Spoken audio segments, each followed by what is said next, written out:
सोलापूरमध्ये पुन्हा एकदा दमदार पाऊस सुरू झालेला आहे। सीना कोळेगाव धरण पाणलोट क्षेत्रात मुसळधार पाऊस सुरू आहे।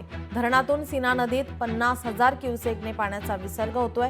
नदीचं पात्र सोडून गावात पाणी शिरण्यास आता पुन्हा सुरुवात झाली आहे। माढा करमाळा तालुक्याला महापुराचा धोका निर्माण झालेला आहे। याच परिस्थितीचा आढावा घेतला आमचे प्रतिनिधी अभिराज उबाळे यांनी।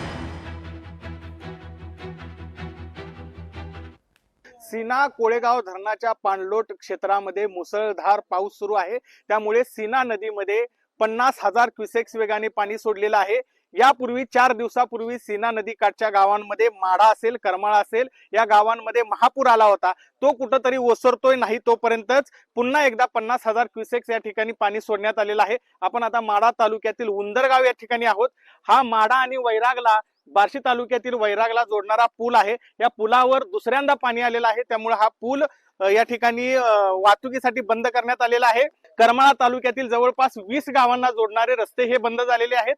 माढा तालुक्यामध्ये देखील मोठ्या प्रमाणामध्ये पाणी असल्यानं अद्याप जे लोक स्थलांतरित करण्यात आलं होतं त्यांना आहे त्याच ठिकाणी ज्या कॅम्पमध्ये त्यांची सोय केली तिथेच राहण्याच्या सूचना प्रशासनाने दिलेल्या आहेत। हातचं पीक जे आहे ते पूर्णतः नष्ट झालेलं आहे, मातीमोल झालेलं आहे। त्यामुळे तिसऱ्यांदा या ठिकाणी सीना नदीला महापूर येतोय आणि त्या महापुरामध्ये इथला शेतकरी मात्र पूर्णतः उद्ध्वस्त झालेला आहे। अभिराज उबाळे, लोकशाही मराठी, माढा। लोकशाही मराठी ऐका, पहा, जागरूक रहा।